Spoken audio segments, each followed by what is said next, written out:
Hello friends, Sachin രേവതിരെയും ഇന്നത്തെ വിശേഷങ്ങൾക്ക് ഏവരും സ്വാഗതം. ഈ ചാനൽ ആദ്യമായിട്ട് കാണുന്ന ആരെങ്കിലും ഉണ്ടെങ്കിൽ ലൈക്ക് ചെയ്ത് സബ്സ്ക്രൈബ് ചെയ്ത് കാണാൻ വേണ്ടി ഒരു കൂടി ഉറപ്പിച്ചുകൊണ്ട് വീഡിയോയിലേക്ക് കിടക്കുക. അങ്ങനെ നമ്മുടെ രവീന്ദ്രനും സച്ചിൻ രേവതിയും അതുപോലെ ചന്ദ്രമതിയും എല്ലാവരും സ്തുതിയോട് സംസാരിച്ചുകൊണ്ടിരിക്കുകയാണ്. അപ്പം സ്തുതി ഭയങ്കര കരച്ചിലും കാര്യങ്ങളൊക്കെയാണ്.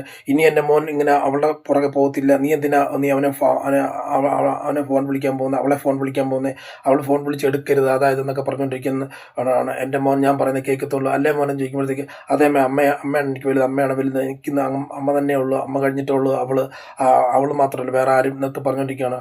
ഉടനെ അതെ കണ്ടോ എൻ്റെ മോൻ ഞാൻ പറയുന്നത് കേൾക്കത്തുള്ളൂ എന്നൊക്കെ പറഞ്ഞുകൊണ്ടിരിക്കുമ്പോഴത്തേക്ക് രവീന്ദ്രൻ പറയണേ, നീ എന്താ മോനെ പറഞ്ഞുകൊണ്ടിരിക്കുന്നത്, എടാ കാരണം നിന്റെ ഭാര്യ അവള്, എടാ നിനക്ക് വിളിച്ചുകൊണ്ട് വരണമെന്നുണ്ടെങ്കിൽ നീ വിളിച്ചുകൊണ്ട് വരണം, നീ വിളിക്കണം എന്നുണ്ടെങ്കിൽ നീ വിളിക്കണം, നീ നിന്റെ അമ്മയെ നോക്കരുത്, നിന്റെ ഭാര്യ ചങ്കോറ്റുള്ളവന്മാർ അങ്ങനെ ചെയ്യുന്നത്. കാരണം എന്ന് പറഞ്ഞു കഴിഞ്ഞാൽ അവള് തെറ്റ് ചെയ്തിട്ടുണ്ടോ ഇല്ലയോ എന്നല്ല ഇവിടെ. അപ്പം ചന്ദ്രമതി പറയുമ്പോൾ അവള് തെറ്റ് ചെയ്തിട്ടല്ലേ ഈ സംഭവമൊക്കെ ഇങ്ങനെ ഉണ്ടായെന്ന് പറയുമ്പോഴത്തേക്ക്, ഇനി ആരടി തെറ്റ് ചെയ്യാത്ത, നിന്റെ മോൻ ഒരാളെ ചതിച്ചിട്ട് എൻ്റെ മോൻ ആരും ചതിച്ചിട്ടില്ല, നിന്റെ മോൻ ആരും ചതിച്ചിട്ടില്ലെന്നോ, നിന്റെ മോൻ ചതിച്ച പെണ്ണെന്നാണ് ഇവിടെ നിൽക്കുന്ന കല്യാണ മണ്ഡപത്തിൽ ഒരു കുടുംബം മുഴുവൻ കല്യാണത്തിന് വേണ്ടി വെയിറ്റ് ചെയ്യുമ്പോഴത്തേക്ക് അത് കല്യാണം കഴിക്കാമെന്ന് പറഞ്ഞ് ഇറങ്ങി തിരിച്ചിട്ട് ദാണ്ട് എൻ്റെ 50 ലക്ഷം കിട്ടിയപ്പോഴത്തേക്ക് അവൻ ഇവളെ ഉപേക്ഷിച്ച് പോയില്ലേ. അപ്പം അപ്പം ആ പെണ്ണിൻ്റെയും കുടുംബത്തിൻ്റെ അവസ്ഥ എന്തായിരുന്നു? അപ്പം നീ ആലോചിച്ച് നോക്കി, നീ സുധി നീ ചതിച്ചിട്ടില്ലടാ, അപ്പം ചന്ദ്രമതി നിന്റെ മാൻ ചതിച്ചിട്ടില്ല എന്നൊക്കെ ചോദിച്ചുകൊണ്ട്, എൻ്റെ മാൻ അങ്ങനെ ഇനി ആരും ചതിക്കത്തൊന്നുമില്ല, അവൾ പറഞ്ഞു പറ്റിച്ചുകൊണ്ടിരിക്കുമല്ലോ എന്ന് പറഞ്ഞപ്പോഴത്തേക്ക് രവീന്ദ്രൻ പറ, നിനക്ക് നിന്റെ ഭാര്യയോട് ഇഷ്ടവും കാര്യങ്ങളും ഉണ്ടെന്നുണ്ടെങ്കിൽ അവളെ വിളിച്ചോണ്ടോ, നിന്റെ അമ്മേനെ വേറെ ആരെയും നോക്കരുത്, അങ്ങനെയാണ് ചെയ്യേണ്ടത് എന്നൊക്കെ പറഞ്ഞുകൊണ്ടിരിക്കുകയാണ്. എൻ്റെ മകൻ ഇനി അവളെ വിളിക്കത്തില്ല സംസാരിക്കത്തില്ല എന്നൊക്കെ പറഞ്ഞുകൊണ്ടിരിക്കുകയാണ്. എന്നാൽ ചന്ദ്രമതിനും കുറേ വഴക്കൊക്കെ പറയുകയാണ് നമ്മുടെ രവീന്ദ്രൻ. അത് കഴിഞ്ഞ് കരഞ്ഞുകൊണ്ടൊക്കെ അകത്തോട്ട് പോകുന്നുണ്ട് നമ്മുടെ സുധി. അത് കഴിഞ്ഞ് അടുത്ത സീൻ കാണിക്കുന്നുണ്ട് മീരയും മീരയും ശ്രുതിയും സംസാരിച്ചുകൊണ്ടിരിക്കുകയാണ്. അവനെ വിളിച്ചിട്ട് എടുക്കുന്നില്ല, അവൻ ഭയങ്കര ഒരു വല്ലാത്തൊരു സ്വഭാവക്കാരനാണല്ലോ എന്നുള്ള രീതിയിലൊക്കെ മീര ചോദിക്കുമ്പോഴത്തേക്ക് പറയുമ്പോഴത്തേക്ക്, നീ ഒന്ന് ട്രൈ ശ്രുതി എന്ന് പറയുമ്പോഴത്തേക്ക്, ഞാൻ ട്രൈ ചെയ്യണേ, അവൻ്റെ ഫോൺ സ്വിച്ച് ഓഫ് ആകണ്ടേ, ശ്രുതി ഫോൺ സ്വിച്ച് ഓഫ് ആക്കണ്ടേ, ഓണാക്കിയാൽ മാത്രമല്ലേ നമ്മുടെ കോൾ അങ്ങോട്ട് ചെല്ലത്തുള്ളൂ, നമ്മൾ എന്ത് കാണിച്ചിട്ടെന്ന് പറഞ്ഞാൽ പോലും ശ്രുതി കോൾ എടുക്കുന്നില്ല അതായത് എന്നൊക്കെ പറഞ്ഞുകൊണ്ടിരിക്കുകയാണ്. അപ്പം പെട്ടെന്ന് പറയണേ, അങ്ങനെ ഉണ്ടെന്നുണ്ടെങ്കിൽ ഒരു കാര്യം ചെയ്യും, എങ്ങനെയാലും ഒന്നുകൂടെ ട്രൈ ചെയ്ത് നോക്കണം. അപ്പം ട്രൈ ചെയ്ത് നോക്കുമ്പോഴത്തേക്ക് പിന്നെയും സ്വിച്ച് ഓഫാണ് കാണിക്കുന്നത്. എങ്ങനെയാലും ശ്രുതിയുടെ വീട്ടിൽ ചന്ദ്രത്തിൽ കയറി പറ്റാൻ നോക്കുക എന്ന് പറയുമ്പോഴത്തേക്ക് എങ്ങനെ കയറി പറ്റാൻ, ഇപ്പം ഞാൻ എടുക്കുന്ന അടവെല്ലാം എടുത്തു, പക്ഷേ ഇനിയിപ്പം വേറെ രക്ഷയൊന്നും ഇല്ലെന്ന് പറഞ്ഞ് ശ്രുതി പറയുകയാണെങ്കിൽ എൻ്റെ കയ്യിലൊരു വഴിയുണ്ടെന്ന് പറഞ്ഞു. എന്നാ വഴി, നീ രേവതിയും സച്ചിയും കണ്ട് സംസാരിച്ചാൽ മതി. രേവതിയും സച്ചിയും കണ്ട് സംസാരിക്കുക, എൻ്റെ പട്ടി സംസാരിക്കും, ഞാൻ സംസാരിക്കത്തില്ല.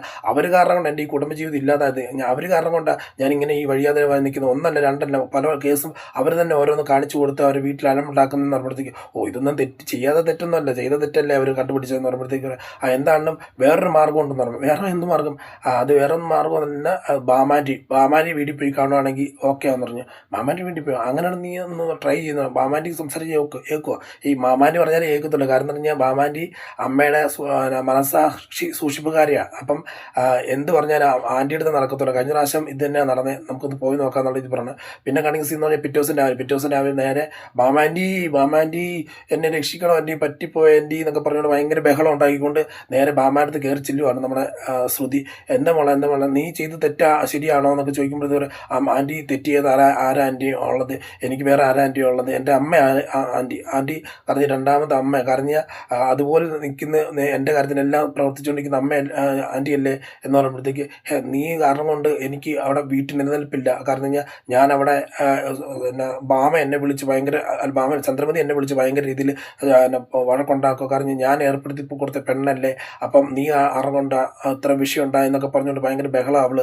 ഇനിയിപ്പം ഞാൻ എന്ത് പേര് പറഞ്ഞ് ഞാൻ അവളുടെ അടുത്ത് പോകും, എന്ത് കാര്യങ്ങൾ കാണിച്ച് അവളുടെ അടുത്ത് നിൽക്കും എന്നൊക്കെ ചോദിക്കുമ്പോഴത്തേക്ക് പറയാം, ആൻറ്റി എങ്ങനെയും ഒന്ന് രക്ഷപ്പെടുത്താം ആൻറ്റി, കാരണം എനിക്ക് അതുപോലെ ഇഷ്ടമാണ് ശ്രുതിയായിട്ട് സംസാരിക്കാൻ, ഞാൻ അവൻ്റെ നല്ലതിന് വേണ്ടി ചെയ്തത് ആൻറ്റി, അതൊന്ന് മനസ്സിലാക്കണം, എങ്ങനെയും ഞങ്ങൾ ഒന്നിപ്പിച്ച് വെക്കാം ആൻറ്റി, കാരണം എൻ്റെ ഒരു അമ്മയല്ല ആൻറ്റി കാരണം അങ്ങനെയൊക്കെ പറയുമ്പോഴത്തേക്കും ചന്ദ്രമതിക്കൊക്കെ ഭയങ്കര രീതിയിൽ ഒരു സ്നേഹം നോക്കുവാണ്. അപ്പം എന്നിട്ട് പറയാം, ആൻറ്റിക്കും ആരുമില്ല, എനിക്കും ആരും ഇല്ലാത്തൊരവസ്ഥയാണ്. കാരണം ഇപ്പം ആൻറ്റിയുടെ കൂട്ടിന് ഞാനുണ്ട് ആൻറ്റി, കാരണം എന്ത് ആവശ്യത്തിനുണ്ട് ഞാൻ വരും ആൻറ്റി, കാരണം എൻ്റെ ജീവിതം ഒന്ന് ശരിയാക്കി ആൻറ്റി പറഞ്ഞു കഴിഞ്ഞാൽ ചന്ദ്രമതി ആൻറ്റി കേൾക്കും, അതൊക്കെ പറയുന്നു. അതുകൊണ്ടെന്ന് പറയാം, നോക്കാം എന്തെങ്കിലും നോക്കാമെന്ന് പറയുമ്പോൾ, ഇല്ലെങ്കിൽ ഞാൻ ഇവിടെ നിന്നാണ്ട് ഈ ഉത്തരത്തെ കെട്ടിത്തൂങ്ങും, അങ്ങനെ എങ്ങനെയെന്നൊക്കെ പറയുമ്പോഴത്തേക്ക്, നീ ഇത്ര നേരം എന്നോട് സ്നേഹം ഉണ്ടെന്ന് പറഞ്ഞിട്ട് നീ ഇപ്പം ഇവിടുത്തെ കെട്ടിത്തൂങ്ങാൻ പോകുന്ന അല്ല, എൻ്റെ അവസ്ഥ അങ്ങനെ ആൻറ്റി എങ്ങനെയും എൻ്റെ കാര്യങ്ങളൊന്ന് ശരിയാക്കി തരുന്ന നോക്കാം എന്തെങ്കിലും ചെയ്യാമെന്നൊക്കെ പറഞ്ഞുകൊണ്ടിരിക്കുകയാണ്. അടുത്ത സീൻ കാണിക്കുന്ന വർഷയും ശ്രീകാന്തൊക്കെ കടന്നു വന്നു. അപ്പം ആ ടൂറൊക്കെ പോയിട്ട് കടന്നു വന്നിട്ട് ഉടനെ ചന്ദ്രമതിയും രേവതിയും സച്ചിയൊക്കെ നിൽക്കുകയാണ്. ഉടനെ അതിന് മുമ്പേ രവീന്ദ്രൻ ചോദിക്കും, എടാ നീ സച്ചിന് ഓട്ടം ഇല്ലെന്ന് ചോദിക്കും. ആ ഓട്ടം ഉണ്ടച്ചാ, അതാ ഇങ്ങനെ നിൽക്കുന്നത്, പോകാൻ ഒരുങ്ങിക്കൊണ്ടിരിക്കുകയെന്നൊക്കെ പറഞ്ഞു. ആ ശരി എന്ന് പറയുമ്പോഴത്തേക്ക് അപ്പോഴത്തേക്ക് വർഷയും ശ്രീകാന്തും കയറി വരുവാണ്. വർഷയും ശ്രീകാന്ത് വന്നിട്ട് ചോദിക്കുന്നുണ്ട്, എന്നാ പരിപാടി, എന്താ ഇങ്ങനെ നിൽക്കുന്നതെന്നൊക്കെ ചോദിക്കും. ഉടനെ രേവതി ചോദിക്കുന്നുണ്ട്, ഇവിടുത്തെ വിശേഷങ്ങളൊക്കെ അറിഞ്ഞില്ലേ? ആ അറിഞ്ഞു നല്ല രീതിയിൽ അറിഞ്ഞ് എന്ന് പറഞ്ഞു. ഉടനെ കൊടുകൈ എന്ന് പറഞ്ഞ് രേവതിക്കൊരു കൈ കൊടുക്കുക. അതുപോലെ ചന്ദ്രമതിക്ക് ആൻറ്റിക്കും കൺഗ്രാജുലേഷൻ എന്നൊക്കെ പറഞ്ഞ് കൈ കൊടുക്കുക. കാരണം ആൻറ്റി കാരണം ആൻറ്റിയുടെ തലയിൽ കളിമണ്ണാണെന്ന് മാത്രം ഞാൻ വിചാരിച്ചിരുന്നത്. പക്ഷെ ആൻറ്റി നല്ല രീതി ബുദ്ധിയോടെ ജ്ഞാനത്തോടെയൊക്കെ പെരുമാറുന്നുണ്ടല്ലോ. കാരണം തെറ്റ് ചെയ്ത ആരാണല്ലോ അവർക്ക് ശിക്ഷ കൊടുക്കാൻ പറ്റിയിട്ടുള്ളൂ. ആൻറ്റി അത്ര രീതിയിൽ ശ്രുതി ചേച്ചിനെ അടിച്ചിറക്കി നന്നായിപ്പോയി. ശ്രുതി അടിച്ചിറക്കി നന്നായി. കാരണം പണ്ടേ എനിക്കറിയാമായിരുന്നു ശ്രുതി ഒരു ഫ്രോഡാണെന്ന് എനിക്കറിയാമായിരുന്നു. അതിപ്പോൾ നിങ്ങൾക്ക് ബോധ്യപ്പെട്ടല്ലോ. നിങ്ങളും ആ രീതിയിൽ മനസ്സിലാക്കി അവളെ ഇറക്കി വിട്ടല്ലോ. അവിടെ പിന്നെയും കയറ്റി വെച്ചിരുന്നെങ്കിൽ പിന്നെയും നമ്മൾ തെറ്റുകാരായനെ എന്നുള്ള രീതിയിൽ പറയുകയാണ്. ഉടനെ എന്താണ് ആൻറ്റി ചെയ്ത് നന്നായല്ലോ എന്ന് പറയുമ്പോഴത്തേക്കും ചന്ദ്രമതിക്കാണെങ്കിൽ ഭയങ്കര ദേഷ്യം കൊണ്ട് വയ്യ. കാരണം ഞാൻ ഇവരെല്ലാം സപ്പോർട്ട് ചെയ്യുന്നൊരു പെണ്ണാണല്ലോ ശ്രുതി. അപ്പോൾ അവളുടെ ഭാഗത്തുള്ള തെറ്റ് കണ്ടപ്പോഴത്തേക്ക് ഇത് ഉടനെ ശ്രീകാന്ത് പറഞ്ഞ്, എടി മിണ്ടാതിരി എന്ന് പറയുമ്പോഴത്തേക്ക് ഉടനെ എന്നിട്ട് പറയാം, എന്താണ് ടൂർ പോകണ്ടായിരുന്നു, പിന്നീട് ഒരിക്കലായിരുന്നു. പക്ഷെ ഇവിടുത്തെ സീനെല്ലാം ഭയങ്കര വിട്ടുപോയല്ലോ എന്ന് പറയുവാണ്. ഉടനെ അത് കഴിഞ്ഞ രവീന്ദ്രൻ അല്ല ശ്രീകാന്ത് പറയുക, നീ ഒന്ന് മിണ്ടാതിരിക്കും, ഞാൻ എൻ്റെ വീട്ടിലായിട്ടുള്ള പ്രശ്നങ്ങൾ നിനക്കൊരു എൻജോയ്മെൻ്റ് ആണല്ലോ എന്നൊക്കെ ചോദിക്കുമ്പോഴത്തേക്ക് പറയാം, അതേ നീ തെറ്റ് ചെയ്തിട്ടില്ല, എനിക്ക് ഞാനങ്ങനെ ചെയ്തിട്ടൊന്നുമില്ല. പിന്നെ ആദ്യം നിൻ്റെ വീട്ടുകാരുടെ നന്നായിരിക്കാൻ പറ, അത് കഴിഞ്ഞ് നീ എന്നെ ഉപദേശിക്കുന്നൊക്കെ പറയുവാണ്. ഉടനെ രവീന്ദ്രൻ വന്നിട്ട് എല്ലാവരും ഈ ഒരു സീൻ ഇത്തിരി വലുതാകും മനസ്സിലായപ്പോഴത്തേക്ക് രവീന്ദ്രൻ പറയുക, ചന്ദ്രമതി അകത്ത് ഓക്കെ, ശ്രീകാന്ത് വർഷേ നിങ്ങൾ വന്നല്ലേ, നിങ്ങൾ പോയി ഡ്രസ്സൊക്കെ മാറി നിങ്ങൾ റൂമിൽ പോകുമെന്ന് പറഞ്ഞു. പിന്നെ സച്ചിൻ രവതി എല്ലാം പറഞ്ഞു വിടുന്നു, എല്ലാവരും പറഞ്ഞു വിടുന്നു. അപ്പോൾ ശ്രുതി ഇങ്ങനെ റൂമിൽ കരഞ്ഞു പിടിച്ചെല്ലാം കിടക്കുവാണ്. അപ്പം ഉടനെ വർഷയും ശ്രീകാന്ത് അങ്ങോട്ട് ചെല്ലുന്നു, ചേട്ടാ എന്നാ പറ്റിയ, കുഴപ്പമൊന്നുമില്ലെന്ന് പറഞ്ഞ് ശ്രീകാന്ത് അങ്ങോട്ട് ചെല്ലുമ്പോഴത്തേക്ക് വർഷ പറയണേ, ചേട്ടാ ഒന്നും കൊണ്ട് പേടിക്കേണ്ട ചേട്ടാ, കാരണം ചേട്ടൻ ചെയ്താണ് ശരി. കാരണം ചേട്ടൻ അവളെ അടിച്ചിറക്കിയില്ലേ, അതാ നല്ലത്. തെറ്റ് ചെയ്തിട്ടല്ലേ അവൾ എത്ര പ്രാവശ്യം പറ്റിക്കുന്നത്, ഈ പറ്റിയിട്ടൊന്നും നമ്മൾ വെച്ച് കൊടുക്കരുത് ചേട്ടാ എന്നൊക്കെ പറഞ്ഞ് ഭയങ്കര രീതിയിൽ ശ്രുതി അല്ല വർഷ ശ്രീകാന്തിന് പറഞ്ഞു, ഒന്നും മിണ്ടാതിരിക്കുക ശ്രുതി, ഒന്ന് കരഞ്ഞ് അല്ല ശ്രുതി അല്ല ഒന്നും മിണ്ടാതിരിക്കും വർഷ, ഒന്ന് നീ ആ ചേട്ടൻ്റെ വിഷമത്തിൻ്റെ ഇടയ്ക്ക് നീ ഇതൊക്കെ സംഭവിച്ച് ചെയ്തുകൊണ്ടിരിക്കുന്നതെന്ന് പറഞ്ഞുകൊണ്ട് നീ അങ്ങോട്ട് പൊക്കിയെന്നൊക്കെ പറഞ്ഞു വിടുവാണ്. അപ്പം എന്നിട്ട് ശ്രുതിയെടുത്ത് ചെന്നിട്ട് ശ്രീകാന്ത് പറയണേ, ചേട്ടാ എന്താണെങ്കിലും ഒന്ന് ക്ഷമിക്കുക, പിന്നെ എല്ലാം നേരെയാകും, ഇപ്പോഴത്തേക്കുള്ള വിഷമങ്ങളെല്ലാം മാറും എന്നൊക്കെ പറഞ്ഞ് ആശ്വസിപ്പിച്ചിട്ട് ശ്രീകാന്ത് പോകണം.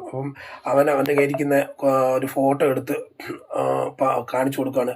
എന്നെ പോലെ ദയവ് ചെയ്ത് അല്ല ഫോട്ടോ എടുത്ത് ഇങ്ങനെ കരഞ്ഞുകൊണ്ടിരിക്കുമ്പോഴത്തേക്ക് ശ്രീകാന്ത് അല്ല ചന്ദ്രമതി വന്നിട്ട് പറഞ്ഞേ, എടാ മോനെ നീ അതിൽ വിഷമിക്കുകയൊന്നും വേണ്ട, നീ അവളെ വിട്ടുകളയണം, വിഷമിക്കുകയും ചെയ്തിരുന്നു, എൻ്റെ മോൻ സ്റ്റേനാണ്, എൻ്റെ മോൻ ഞാൻ പറഞ്ഞേ കേൾക്കത്തുള്ളൂ എന്നൊക്കെ പറഞ്ഞുകൊണ്ട് ഇരിക്കുകയാണ്.